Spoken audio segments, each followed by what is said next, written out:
I have this game here, Super Skidmarks for the Amiga. One thing I really like about buying Amiga games is that you open it up and you get a great big box of discs. Well, sometimes anyway. And this game, I think it actually comes on 7 discs. Yeah, there you go. You have 4 track discs, 2 car discs, and the main program. So when you play this, you are going to be doing a lot of floppy disk swapping, unless you install it to your hard drive. Well, that's not really an option for me. And I have been having a lot of trouble with my Amiga, which I'll explain in a minute. But inside this instruction manual, it does give you instructions on how to make a 4-player adapter. It wasn't completely beyond reason for people to do hardware projects on their Amigas. And I certainly saw a lot of that sort of stuff in Amstrad magazines back then. People making cables for things.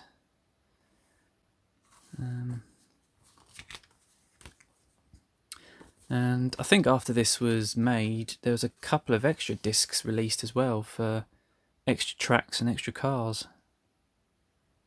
And I think there's a car generator or car maker program somewhere in this package as well.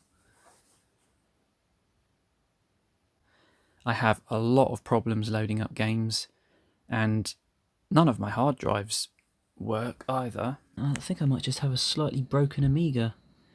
But what I have done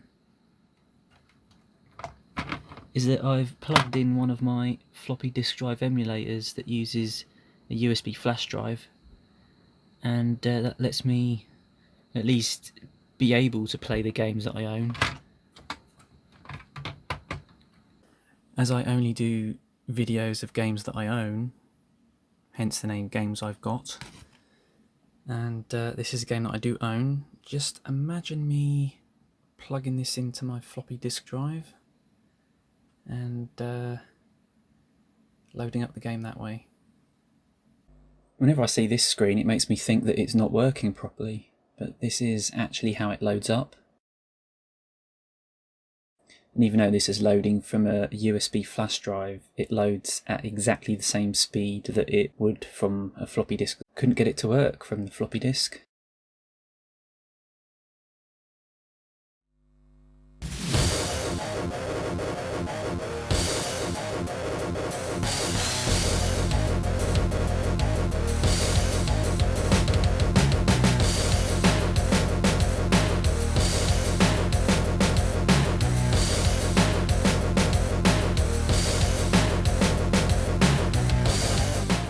So you've got your options at the top there. You use the Amiga mouse to choose the different options. What will happen is that if you need to load up a track or a car from one of the other discs, it will just prompt you to put the disc in. And I'm playing this on an Amiga A1200, which lets you play with 8 cars. And it's also got a 3-player split screen mode and a high res mode, which is pretty cool. So we'll try some of those out. So that's the 8 different cars you can have at once. It's pretty cool. And it actually took me a really long time to sort of work out what was going on at the bottom there. Over that picture you can see that sort of weird asteroid thing. That is actually a sort of mini game. It's like a Pong game.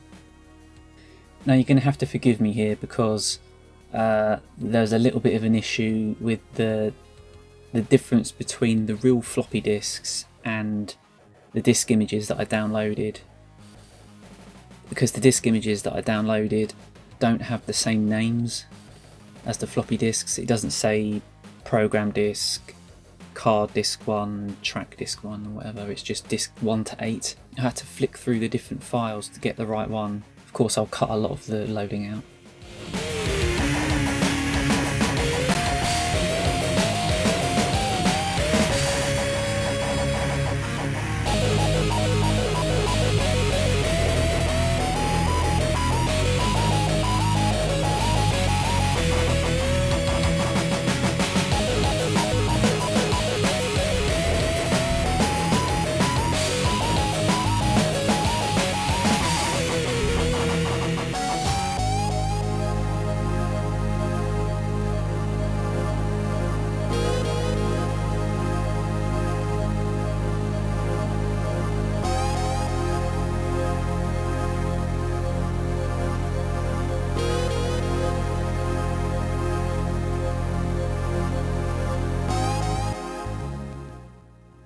Now the thing is, I have this game for the Mega Drive as well, but I don't think I've ever played it.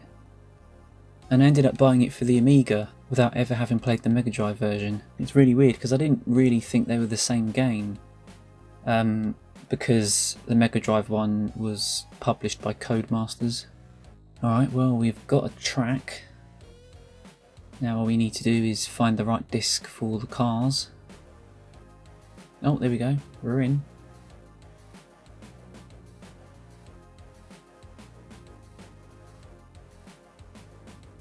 And it's completely full screen as well.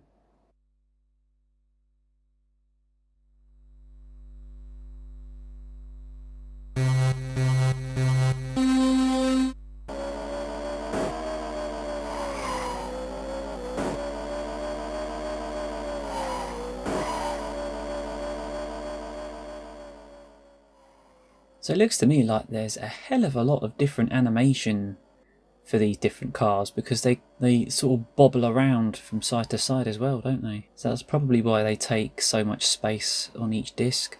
But I find this controls really well, and it feels really good to play. It is a little bit simple though, because there's a lot of games like this that have weapons and things, but this game has none of that at all. And really the only thing about it is that you do bounce off the other cars quite hard.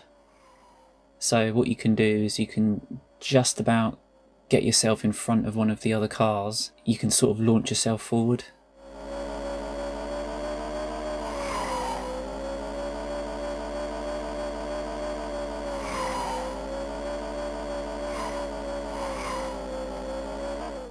Alright, so that's the first race. And now you get a choice of changing your track, changing your car.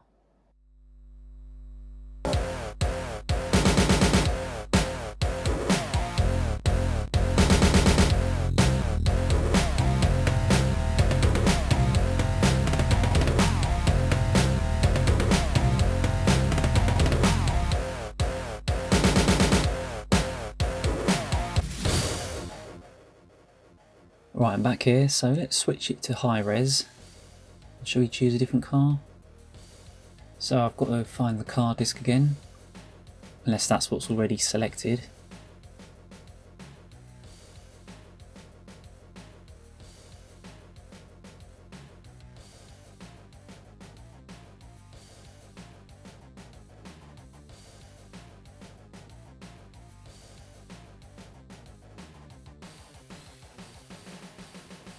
So now you can sort of see what high res is. It doesn't actually change the graphics, it just makes it a higher resolution screen, which gives you the effect of being zoomed out. And actually it does make these cars feel like they're going a little bit slower as well. But still, this is pretty good. I think this particular track is a little bit too simple to show off the game properly. And as you can see, I'm storming off into the lead there. Now, the name of the game, Skidmarks, comes from the fact that you can see that the cars kind of just leave a little trail behind when you skid round corners. And it sort of distorts the graphics a little bit on the road. So, shall we choose a different track now? Alright, this one looks a little bit more complicated. The tracks must take up a lot of space on the discs, considering there's 4 of them, isn't there? Yeah, I always find it kind of strange that this game was released in 1995, and the Amiga computers were really old by then. There were still people making games and still people buying games, obviously. So people must have held on to their Amigas for such a long time. Another game that came out in 1995 for the Amiga was Worms by Team 17. So there were definitely still some massive hits being released as late as that. 1995, I mean, that's when the PlayStation and the Sega Saturn were coming out. But I think the thing about the Amiga is that it was its own sort of little community, and there was some developers that only made games for the Amiga because it was an open platform.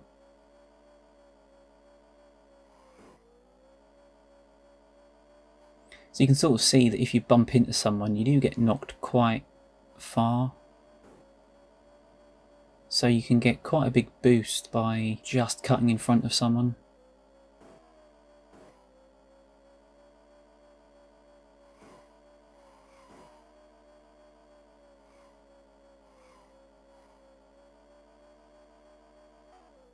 Alright, so I managed to get myself up to second place. Not too bad. Now there is an option here somewhere to add caravans to the back of your cars, or you can choose cows with wheels.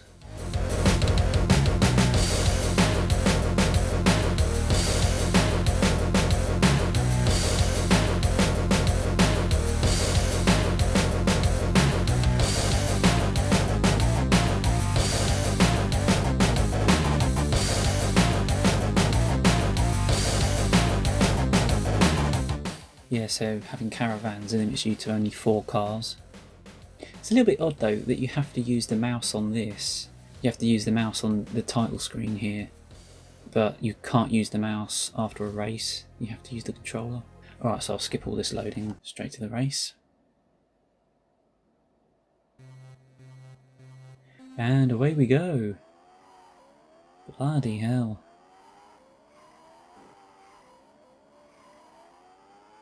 Look at this, who knew cows were so fast?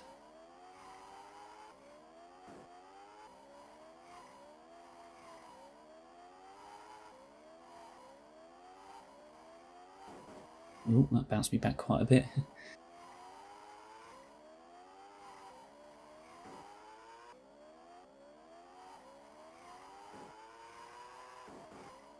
Oh, look at that. Get out of the way.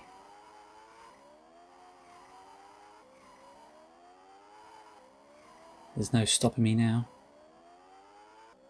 Now, quite a nice little touch they've done here, I don't know if you've noticed, is that if you turn the wrong way, it won't actually let you go onto the wrong part of the track at the wrong time. So that does help people not to get lost.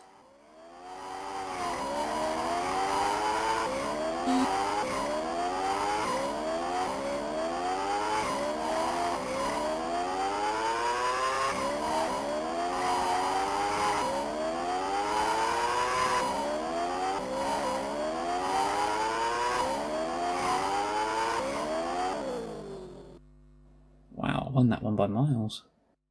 There we go, so on to the next race. Now this one's got a bit of a jump in it. It's a bit weird, it seems like we're racing backwards on this track.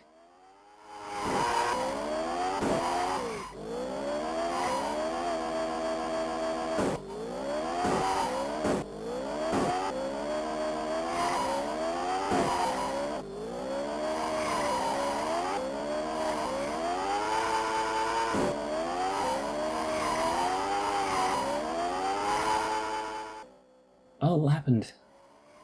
Oh, I thought my caravan became detached then.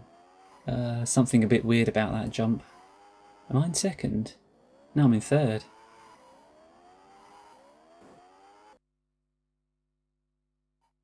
I'm not really sure what's going on here. I don't think these other cars know what's going on either.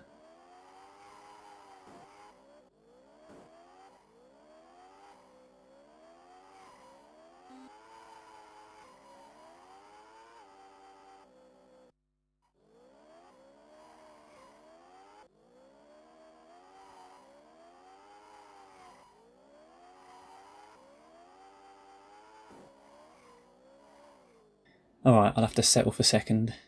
Alright, well, that was the first time I played Super Skidmarks. I don't normally do a video of a game that I've not played yet, but it took me such a long time to get it to load that I was just happy to be playing it. You know what, I really like it. It's one of those games that if you wasn't an Amiga owner at the time, then this would be a hidden gem, definitely. And there's so many hidden gems on the Amiga. So there you go, there's Super Skidmarks. And that was good fun. I'll play that again sometime.